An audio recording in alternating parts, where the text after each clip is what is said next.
Okay. Looks like it's the top of the hour. I'll give people a few minutes, but I think we're ready to start.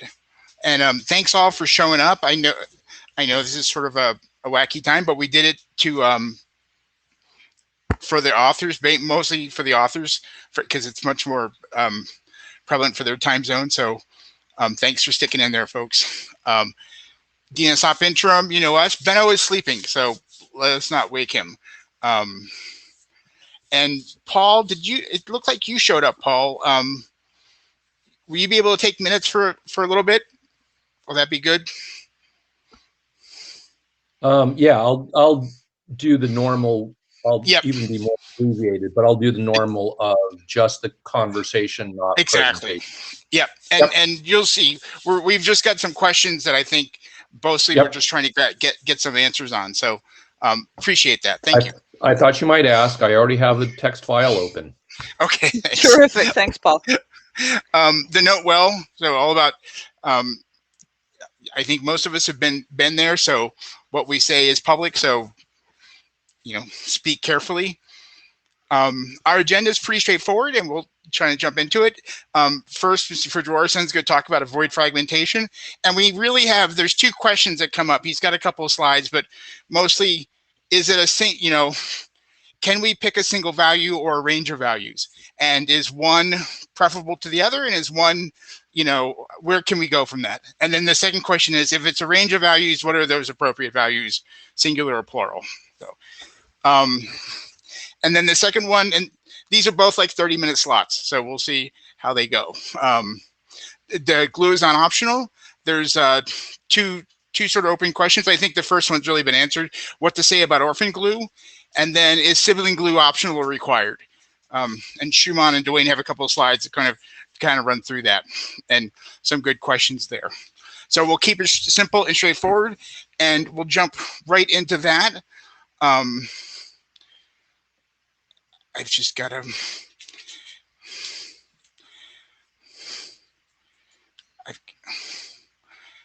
How do I pick? Now I can't remember how to pick. All right. You looking to start the preloaded?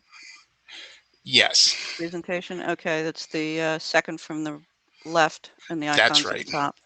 I keep clicking the other one. I know. This is such a new and wonderful feature.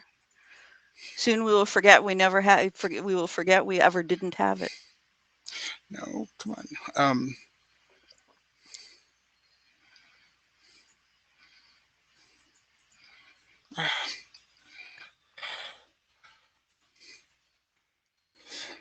I'm failing. Let me see if it works for me. Okay.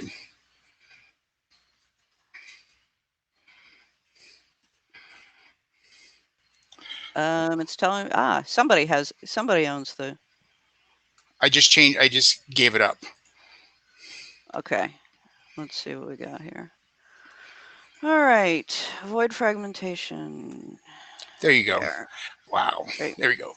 All right, and I guess that means I have to run the slides, but that's. Yeah. So, Mr. Fujiwara-san, the floor is yours, sir. Hello, can you hear me? Yes. Yes. Okay. Hello, this is Kazunori Fujiwara from JPRS. I will talk about draft IETF-DNSOP avoid fragmentation 05. Next slide, please. This page shows summary of 05. In introduction, fragmented DNS UDP responses have systematic weakness, and the draft proposes recommendations for UDP responders and recommendations for UDP requesters. UDP requesters should send DNS responses with IP or IP version 6.flag options. UDP requesters may probe to discover the real MTU value per destination. UDP responders should compose UDP responses fit in pass MTU or good value. And UDP requesters should send DNS responses with IP or IP version 6 don't flag options. UDP requesters should use the requester's payload size as calculated or good value. And good value is chosen from 1220, 1232, 1400, 1472, 1452, or measured. And the draft contains additional text, minimal responses, IPM2 gets sockets, trace paths. Next slide, please. This table shows default maximal DNS UDP payload size, or good value. RFC 4035 specified 1220. DNS flag date 2020 proposed 1232. Author's recommendation is 1400. And maximum case 1472 for IP version 4 and 1452 for IP version 6. And the measured case MT size minus IP or IP version 6 header size minus UDP header size. Next slide, please. And Hayashiriman et al. Published a new paper, DNS over TCP considered vulnerable, at Applied Network Research Workshop 2021, July 28 this year. ICMP attack targets are intermediate routers between resolvers and authoritative servers. They show that some routers accept ICMP version 4 fragmentation needed and DF set to resolvers.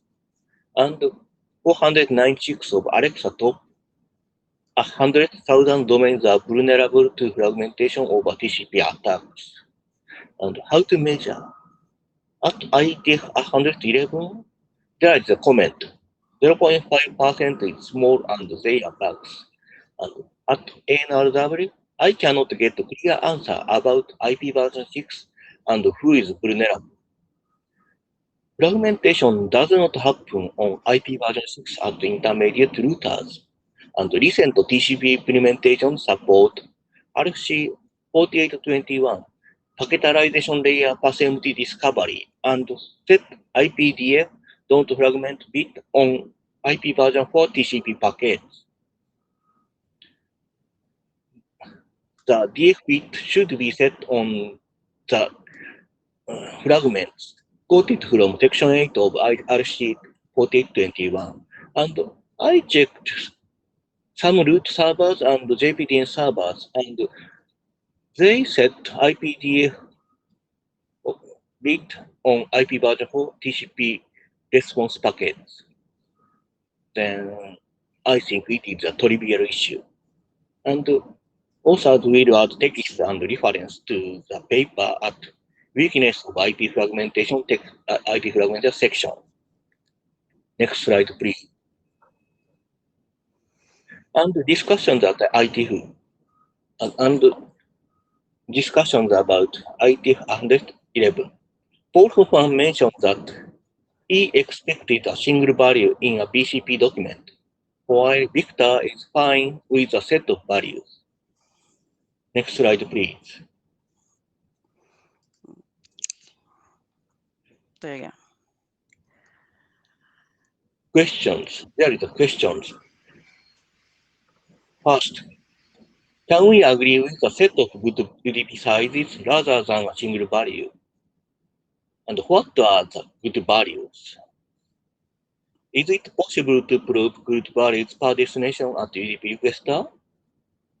For example, packetized layer pass-empty discovery RC8899 or bind9's way. Bind9 sends at first 512 and then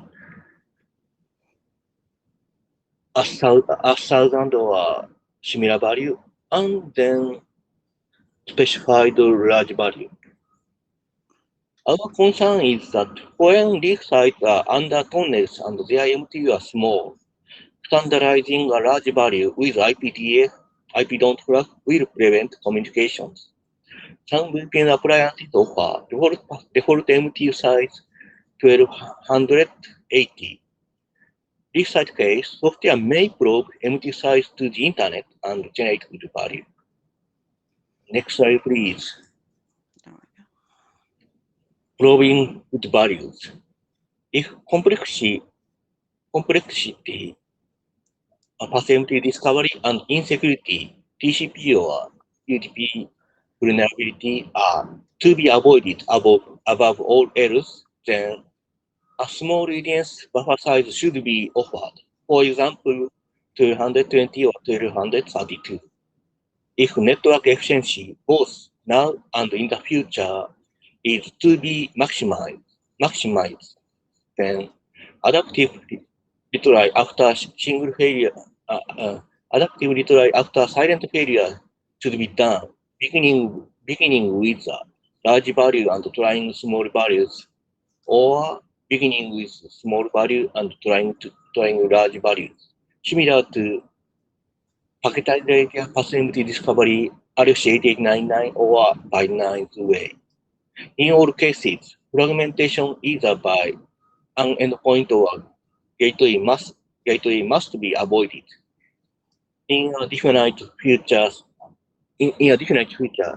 something like packet layer path-empty discovery and its attendant complexity and state cost will be necessary to take advantage of vastly large path-empty of the future. That's all. And please your previous Thanks. slide. Can we go back one slide, Suzanne? Yep. Yeah, the good questions. Okay, let's start off with the first question. I want to hear what people think about, a set of good sizes or a single value. I thought the table in this deck was actually very good. It was a very good way to sort of lay it all out for folks. So I'd like to hear, we'd like to hear some folks on that.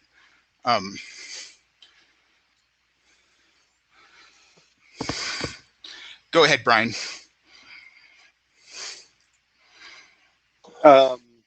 It might be valuable to give consideration to the sizes in which direction from the authority server versus the resolver to the authority versus the client to the resolver or the resolver to the client. They might be, even if we pick a single size, they might be different sizes for different reasons. We'll talk about that in a bit, but that's just my first comment. Okay, thanks. Paul? So this is Paul Hoffman. If we want a set of sizes, which it sounds like we want, because as you said, Tim, this table is fairly good for the different reasons. And as Kazunori said, in the future, like you don't even know if you want to start low and count high or count high and go low with different use cases. I think we can do that. I think it's just then not a BCP. It's an informational document with lots of good information. The reason why I asked, is this a best current practice? It's a set of best current practices with no definitive guidelines. So I think I would agree that the 5 numbers in the current draft are all good. Okay, thanks. Warren, can I get your take on that sort of BCP versus informational? That's a good point, Paul. And yes, I think the table should almost go into the document in some format, because it really sort of lays it all out for folks. So yeah, this is Warren. I mean, that seems like a fairly reasonable idea, but I think it will need some text messaging and stuff so be clear what exactly the it is in the document. Never mind. BCP part is. So, but I mean, it doesn't seem like a bad idea to me. In fact, it seems like a great idea to me. And I'm assuming you did call on me. So I did call on not you, speaking actually. out loud. Yes, and I thank you for that. And I apologize. It is in the document. For some reason, when I looked at the document yesterday, I did not see it, but I was distracted. So I'm sorry, Mr. Cousin. So, okay, I guess that would be sort of that would be the only thing I would sort of think about. And so the authors, we can think about that and sort of chew on that. That would be that sort of take. Okay. Paul, do you want to go now? You're still in the queue. Or okay, Mr. Dickinson? Miss Dixon? Dickinson's are a different family. Yeah, I know. I definitely have an opinion that this needs to be a BCP. And if, in order to make it a BCP, we have some recommended values and a single must not exceed value, I think that might split the difference. And I definitely think either 1472 or 1452. We don't want to go too low in what the must not exceed is, for reasons that I think Jeff Houston has previously in presentations shown, that if you go too low, there are other bad things that start to happen. Yeah. But you definitely do want to make it a BCP so that everyone realizes, no, this is really, really important. I have not yet written up some example tests that I've done a long time ago, for reasons that had to do with not wanting to give information to bad people that would allow them to actually do bad things. But I think it's probably overdue that I actually write up some examples of just how that can be informally and maybe shared amongst like the OARC or the DNSOP folks. Okay, thanks. Yeah, anyway. Yep. Peter, you're up very late. Or very early. Yeah, thanks, Tim. Hi, good morning. Peter Koch here.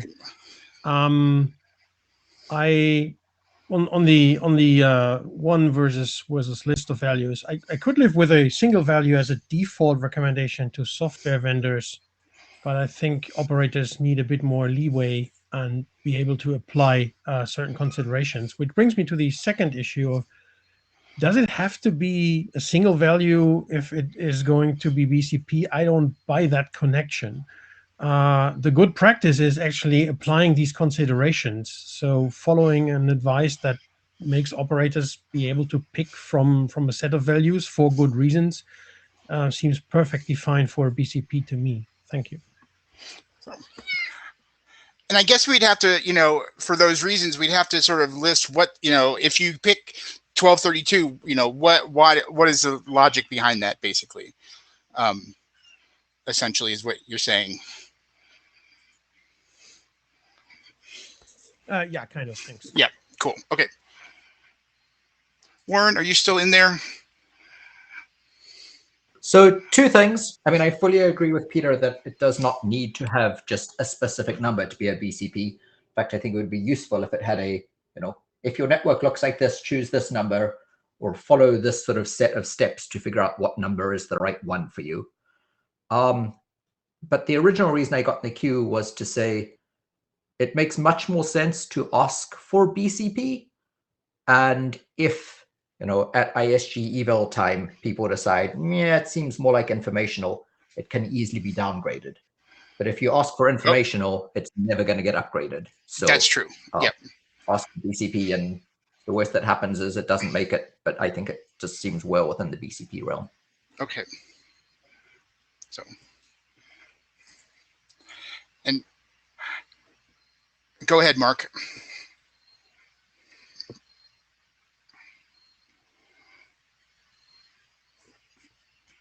My browser just let it needed to ask more permissions. I put up a draft a while back about well-known TSIG. It's currently expired, but we can all read it. That, as a mechanism, will defeat every single fragmentation reassembly attack there is, be it TCP or UDP.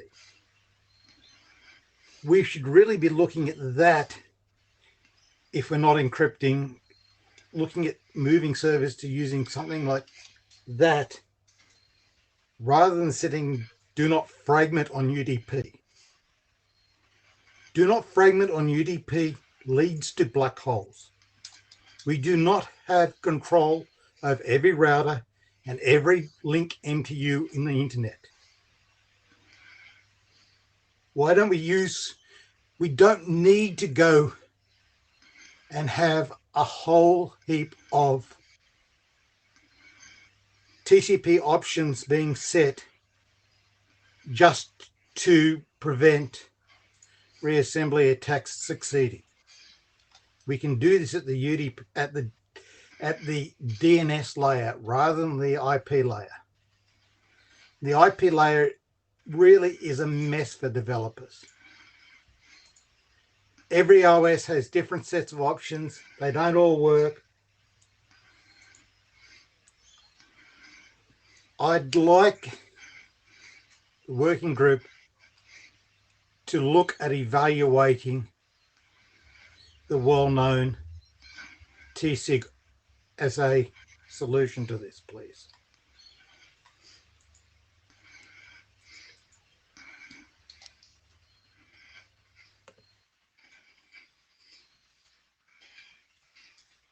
Okay, thanks. Mark, if you had a draft along those lines, it might be. Is that the defeat frag attack draft from There's 2019?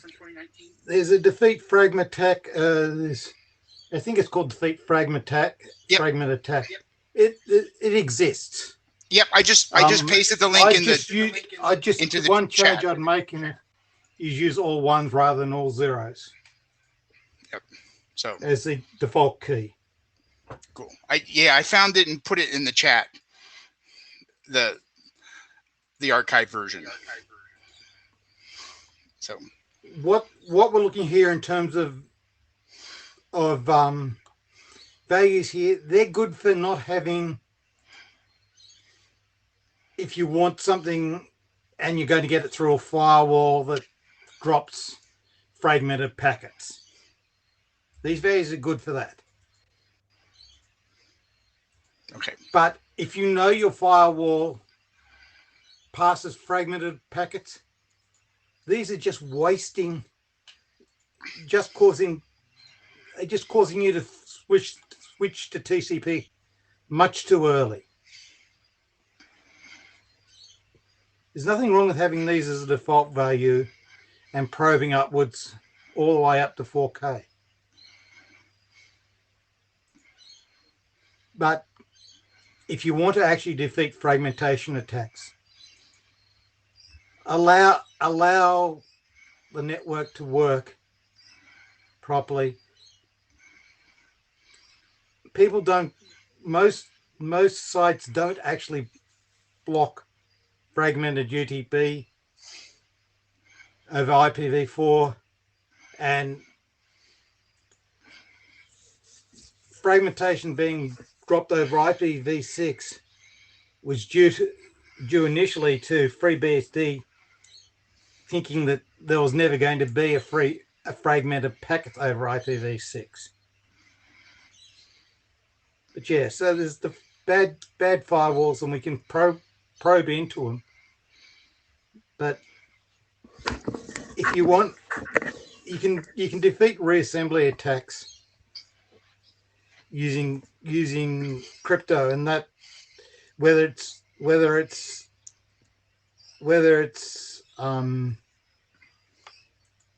just cryptographic checksums or it's encryption itself.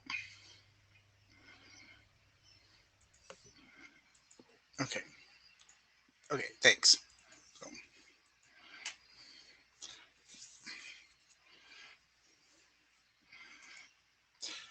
I do have a question, and this may be going back to Paul about the single choice. If the authors had a single recommendation in there, like here's our table, but we recommend this, like their 1400 numbers, right? Does that appease you, or does that muddy the waters more? And I'll take Brian first, and then we'll take Paul. How's that? Okay, go ahead, Brian. 1452, I think, would be a reasonable upper number to use. 1472 is the biggest you would expect from IPv4, but excludes the possibility that it goes over any tunnels. 1452 is likely to get through even the biggest single tunnel or a couple of intermediate, smaller type tunnels. So to answer your question, one sort of tangential question I have to potentially add in to this is, what should an authority server put in its UDP buff size? Should it be putting in the largest value that it will accept, or what it's like what it's configured with, since it's answering, but it has that value available to put in so that clients can learn, rather than just putting in some canned value like some implementations do. So that's a separate question. Maybe it doesn't need to be answered now, but it's a thought. I think something to think about. That's my 2 cents. Okay. Okay, thanks. Paul?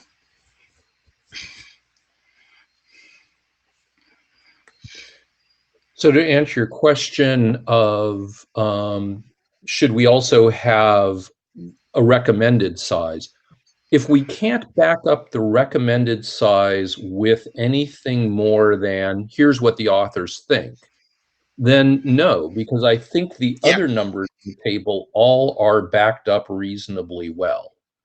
And I'm not saying that, I'm looking here, author's recommendation of 1400 is bad, but it's not backed up with the kind of data that that the other ones are.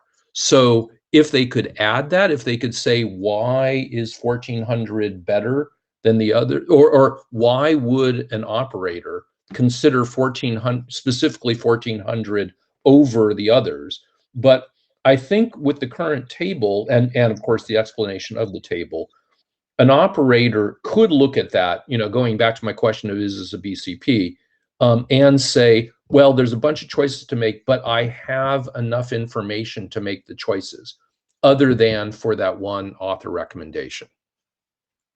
Yeah. Sorry, I didn't mean to interrupt there, No, Paul, but I have a thought here that might help us a little bit. I like what Paul was saying, but also it occurs to me that we might be looking at this slightly backwards, in the sense that the BCP that we are quite firmly recommending is don't just blindly pick a number. And the rest of the document goes very clearly to defending the proposition that good practice consists of examining the discussion in the document, examining what your particular use cases and your particular concerns are.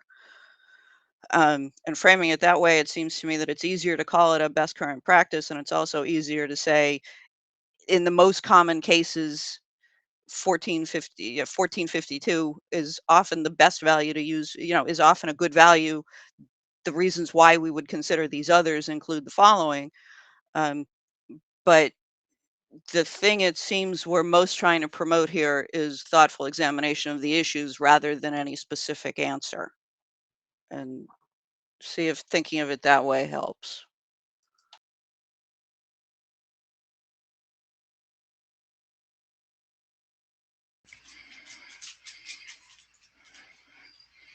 No comments on that at all.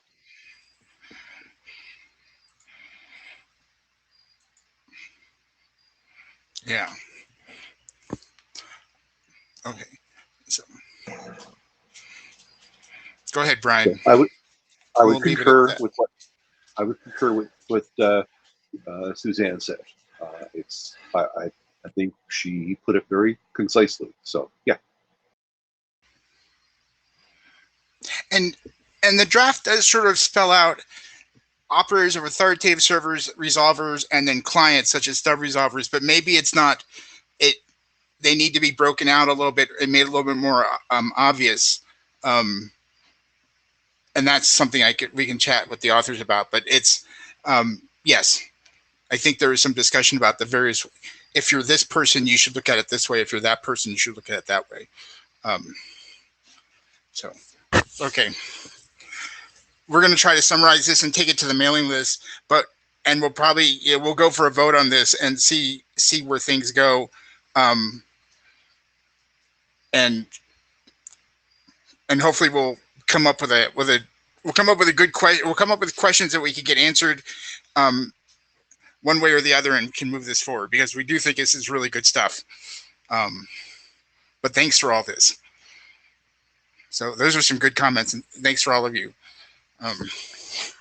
And who is presenting the next one? Dwayne? Yeah, Dwayne, I'll stop sharing, and you can share yours if you want. Oh, okay. Or share, you mean share it to him? Yeah, we can do it either way, Dwayne. If you want to do the slide share, that's okay. I can also do that one if you want. It's all Let me wacky see if I technology. can figure it out. Yeah, we may fail on that. So, but thank you all. That was good, and I think I feel a little confused now, but I think it's okay, because I think once I think about it, it'll make more sense. And just there was good, yep. So. Okay. Dwayne, you want me to go ahead and do the slides? You can. I'm not sure what I'm doing. I click the slide request button, but I don't know what happens next. Well, the share preloaded slides button should give you a list. Well, here, let me do it. Okay. When you click the button, a list of available presentations appears, and I couldn't figure it out. So, Glue not optional. Yeah, I just reviewed the tutorial this afternoon because I had forgotten how to make it work also. Can folks see the opening slide of Glue not optional? I can see it. Awesome. All right. So this is a pretty short slide deck. We've just got 3 slides. And this, of course, is about the draft whose title is close to what's on the screen, but it's Glue is not optional. So next slide, please. There you go. So one of the issues that we talked about previously was about whether or not to include orphan glue in this draft. And I think we heard loud and clear from people, and the authors agree that we should just remove orphan glue from the draft to not complicate things too much. So that would be our proposal going forward. Next slide. This one will be a little bit more involved. So this issue is about requirements around sibling glue. And so the draft has a sentence in there that says a name server blank include all sibling glue or set TC = 1. And the discussion is whether blank should be filled in with must or should. I think the current posted version of the draft says must, and some of the discussion we had after the last meeting was that it instead should be should.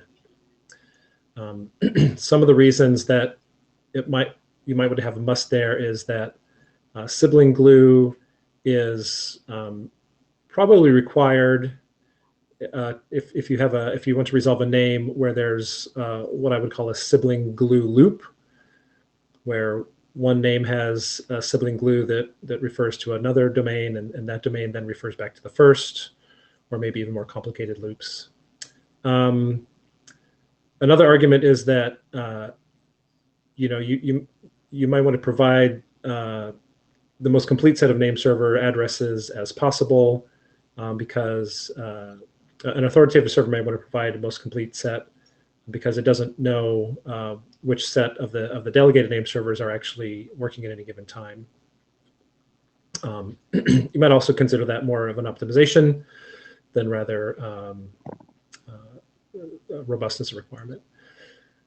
The reasons for should is that technically sibling glue is not really required for resolution, except for the loop case as mentioned above.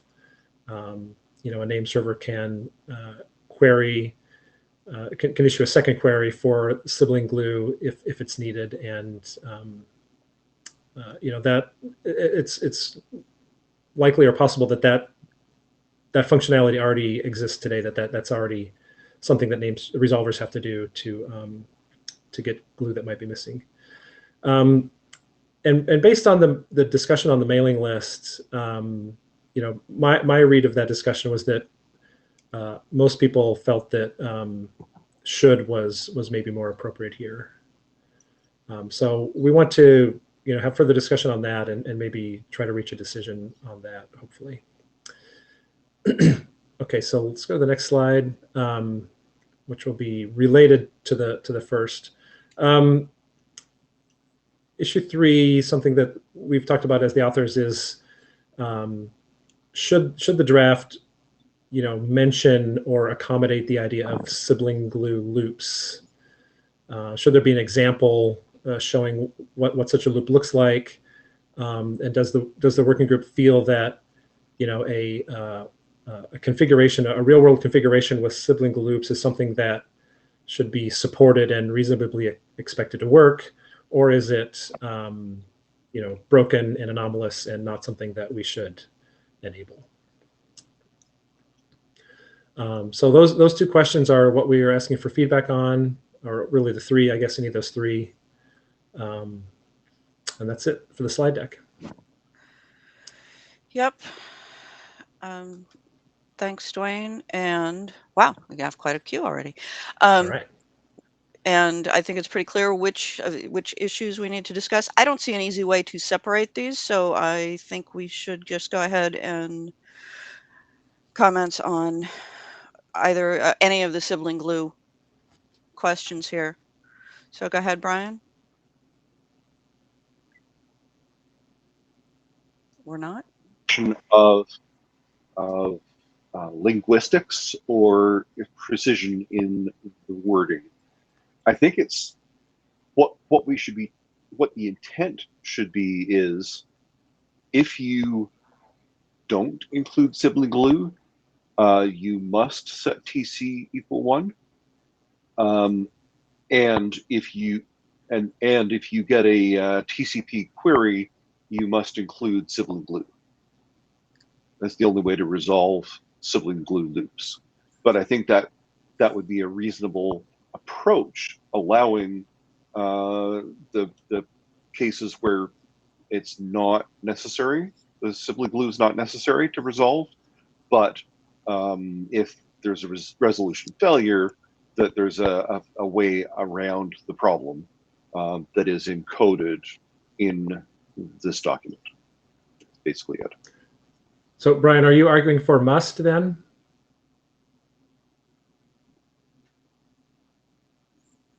Arguing for a must, but in a refined wording of that, to allow for may be omitted, but must set TC equal 1. It does say that. So, I mean, can you go back one slide, Suzanne? Yep.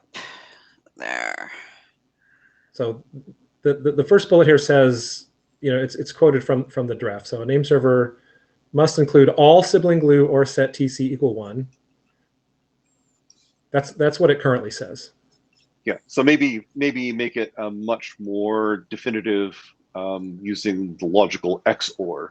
It has to be one or the other, or maybe just make it very, very, very clear. So yeah, that's all. Okay.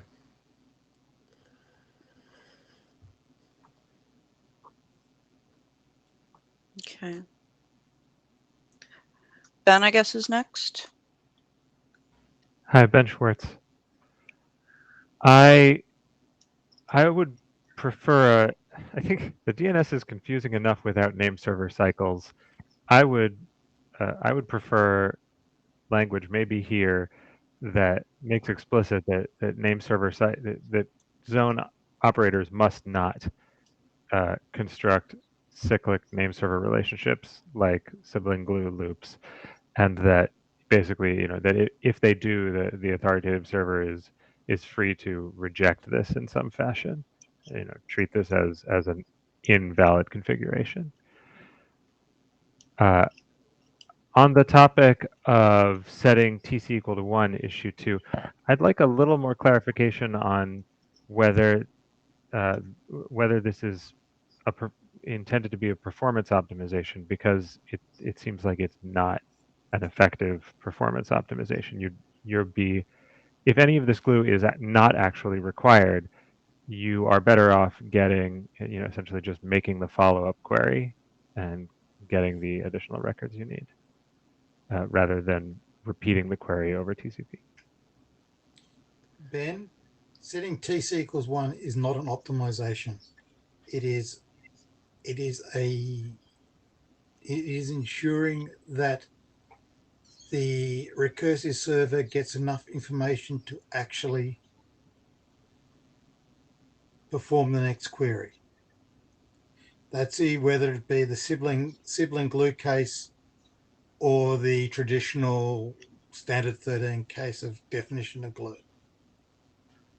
So I'm a little confused about this. It seems like in the sibling glue case, you can follow up and get the glue in response to a subsequent query. So if you don't have all the glue you need, you can then make an additional query. Ben, you may be able to follow up and get the glue you. You may succeed. If there's a loop in there, if there is a loop there, the resolution will fail. Yes, but I want can't fit resolution it to in fail in and you that case don't because I force view the that as an TCP invalid to give you enough configuration. space. One at a time, please. Sorry. Yes, I understand that setting TC equals 0 in this case will cause resolution to fail for a sibling glue loop. I'm saying that we should make it fail. This is not a valid configuration.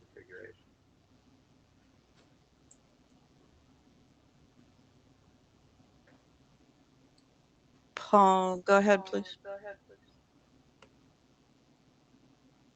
So if this becomes a should, then section 3, which is the actual replacement text for RFC 1034, doesn't work because there is no concept of sibling in RFC 1034. So, and the suggested text for RFC 1034 is you must set the TC equals 1 bit. And so, again, if the working group wants to go for should, then that will make the replacement text in 1034 much more complicated. For that reason, I'm happy with a must.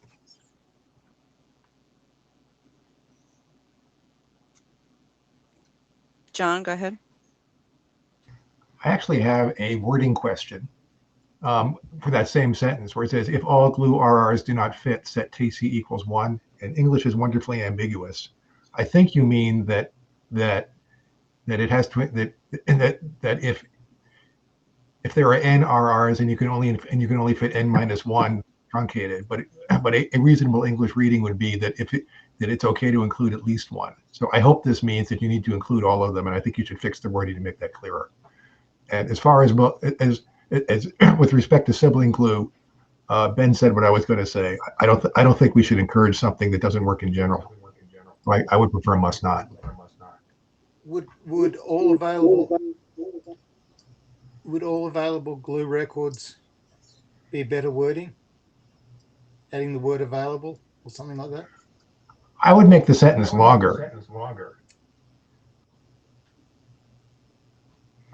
I would say like the response must include all glue records. If it's not possible to include all glue records, then set TC equals 1 or something like that.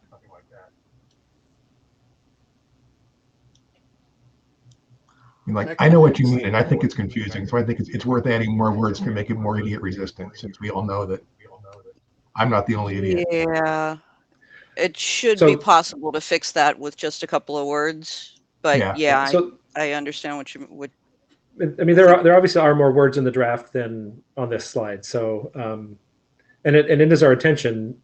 It is the the draft intends what you're saying, John. So, let's look at the exact words, and if you want to recommend some, I just read the exact words. It says if all glue RRs do not fit, set TC equals 1. And again, in English, that's ambiguous. So I think we all know, since there appears to be no disagreement about what we mean. So please fix it. Yeah, we can propose some revised wording, and it's just section 3, the updates to RFC 1034. Yeah, if we keep sibling glue, then there's you should probably fix that too. But of course, I hope you take sibling glue out altogether. If you must do it, here's how to do it without shooting yourself in the foot. Warren, speak to us. Thank you. Hopefully mine's nice and easy. Your very last slide has a question on should there be an example? And I think regardless of whether or not, we say that sibling glue is reasonable or not, I think it would be useful to have an example just to explain what it is. It's like, here's an example, don't do this. So to be a little bit more clear, Warren, the draft, and maybe not the one that's published, but the work in progress draft does have an example of sibling glue. Yep. It does not have an example of a sibling glue loop, however. Sorry, yes, I meant loop. Okay. And I think it would be useful to just, so people understand what the words mean and what they're talking about, but yeah. Okay, thanks. Yeah, Dwayne, I'd agree with that, just for the purpose of letting people walk through why it's a bad idea and where the broken shards will fall if they try it. Okay. Brian. Sympathetic to the concept of getting rid of sibling glue loops. Notwithstanding code bases and zones, there is a heck of a lot of deployed stuff out there that may never get updated or may get updated slowly. And that includes both the software for supporting authority servers as well as the zone configurations themselves. And we're talking about potentially arbitrarily deep in the DNS tree. So the stuff that I think Ben may have been thinking about is mostly at the TLV to second level. That's probably fine to really point people to say, you shouldn't be doing this, but I don't think it's feasible to just say, okay, if you don't have things done right, your stuff's going to break. I don't think that's an appropriate direction for the working group to take. But I think it's fine to say, let's allow removal of sibling glue with the TC equals 1 done, even if both the sibling glue and the regular glue would fit. If you decide in your implementation to remove the sibling glue, you have to set TC equals 1. Should be the specifics of what's intended there, and that would also apply if you're intending to include sibling glue, but it doesn't all fit. Set TC equals 1. I hope that those things are sufficient to disambiguate what an implementer would need to do.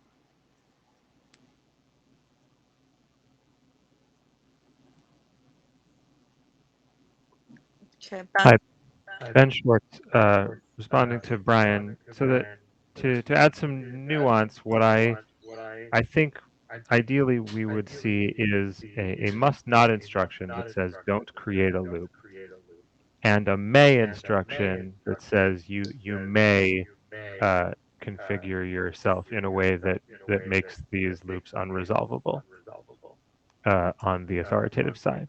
And so as an authoritative server implementer, that's up to you whether you want to go go break those configurations if that simplifies things for you in some other way, or whether you want to continue supporting those out of spec configurations.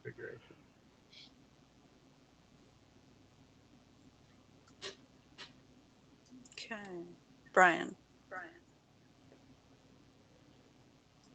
The compatibility, interoperability. Somebody's got an echo on. Is that it should be the case that follow-up query has to always work if it's talking to an authority server that is serving up Sibling Glue loop, and we want to make sure that the instructions in this are compatible with that.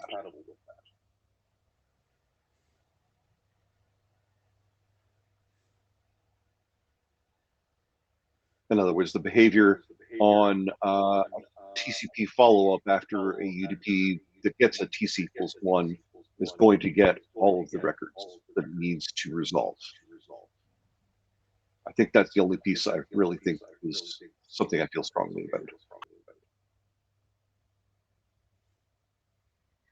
about. Go ahead, Paul. I'm just going to repeat myself and reemphasize, if we want to go down that path, then the update to 1034 is going to be much longer because it has to describe what Sibling Glue is. The current wording is fairly clear because it just talks about glue. And we have lumped, or the draft currently lumps, Sibling Glue with traditional glue.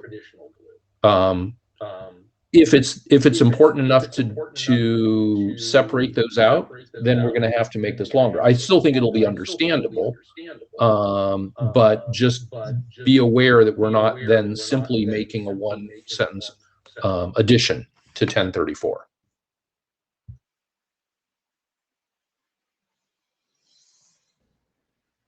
Yeah. Ben, did you have another comment also?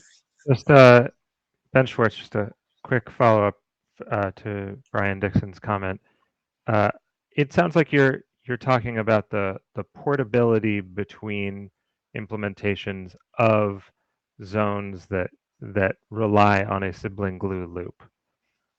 So I guess my view is that I don't think that portability is a very high priority.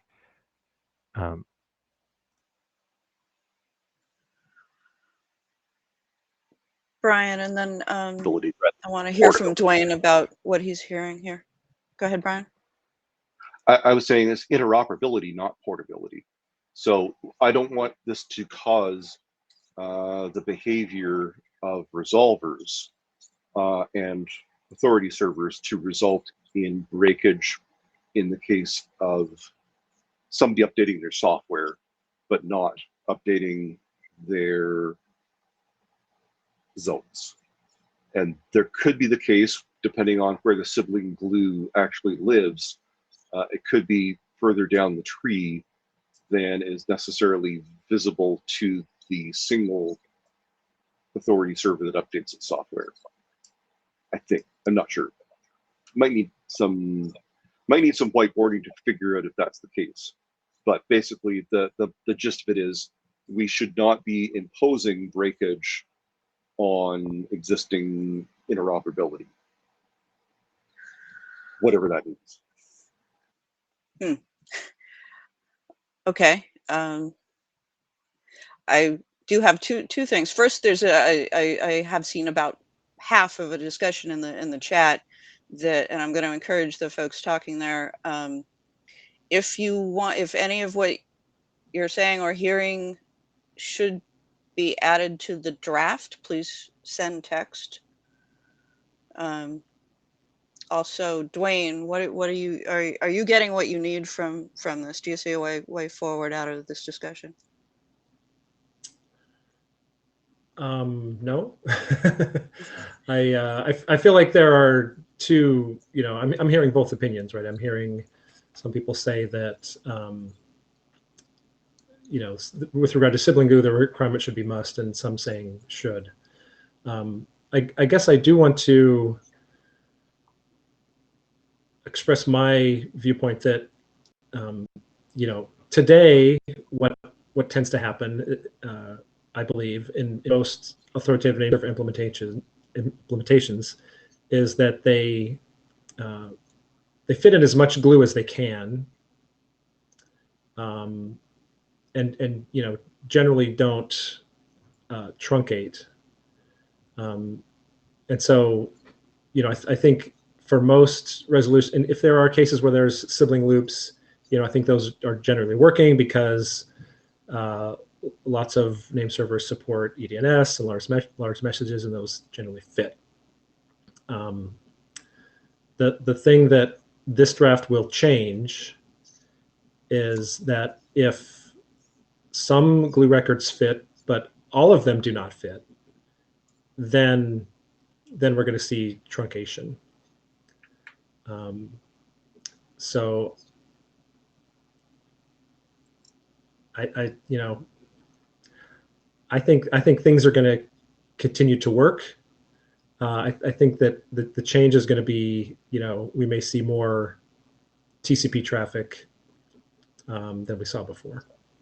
Mm-hmm. I think to some degree, some of what we've been talking about today is, I hesitate to say corner cases, but right. I do think that the point what you just said is the primary point of the document. So we do need to resolve these issues,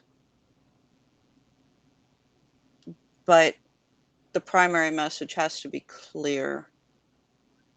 Brian, and then Ben, and then I think we're out of time. Brian, go ahead. So I think there's a third case, which is if the authority server is configuring itself to be narrow glue policy, to ensure that is a different situation than the current situation of some of the sibling glue fits, but not all of it. And I think my concern is it should be permissible to implement a narrow glue policy that requires that non-sibling glue fit or be truncated for sure. It has to be served. And if there exists sibling glue that is omitted because of the narrow glue policy, that TC=1 should be also the case if it exists. And that's so that a follow-up over TCP will permit resolution of anything that involves the requirement of sibling glue to actually resolve, i.e. the loops. Right. So Brian, I just heard you say should, and previously I think I heard you say must. Must, sorry. So we need to be very clear here. Yes, Yes. must. My bad. Indeed. And Ben gets the last word on this, and then we have to wrap up. So I think this could all be greatly simplified by separating the two questions. One question is, what is the glue policy? And the other question is, what happens when the glue indicated by that policy doesn't fit? I think we all agree that the authoritative servers should have a glue policy and that they should determine what glue they're going to reply with and then set the truncation bit if it doesn't all fit. What that glue policy is, I think, is entirely separable and potentially doesn't really need to be specified in great detail here. If it is specified here, I think it can be, I think we can permit a range of behaviors and it doesn't interact with the question of setting the truncation bit. That is very possibly worth pursuing. Brian, one quick last word? Yep. Because we Very really last are word. out of time.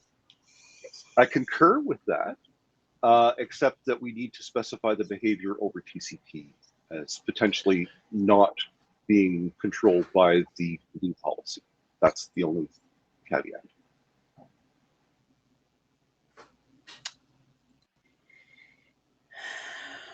Well, we will make sense of what we've heard, reminding people that there will be a recording, which I'm sure Tim and I will be listening to make sure we've heard and considered everybody's comments. And I think it'll be publicly available for anybody that wants to go over it and think further about this. Tim, do you have anything to add before we wrap? No, I thank you for all those, and I think yes, like Suzanne said, we've got a little bit of formulating of the questions, and so we'll talk with the authors and send something to the mailing list on how to sort of move on this. So yeah, I think we've refined the questions at least, but we will have to go another round on the mailing list. Yep. So, Dwayne, does that sound sensible to you? To the editors? Yep. Yeah, of course. Yep. I think that's the best we can do at this point. Yeah. Well, we didn't get an answer, but I do feel like we made progress in at least reframing the question. So, I'll take it. Yep. Yeah. Cool. Thank you all. Thanks to everybody that joined us. And I think we have made progress on both of these drafts towards being able to get them to last call. So thanks everybody. And we will see further discussion, I guess, on the mailing list. Yeah. We should have something in a couple of days for you guys, at least. That's what we hope. Yep. Or Warren will beat us. So thanks enormously, everybody. Thanks all. And we are done.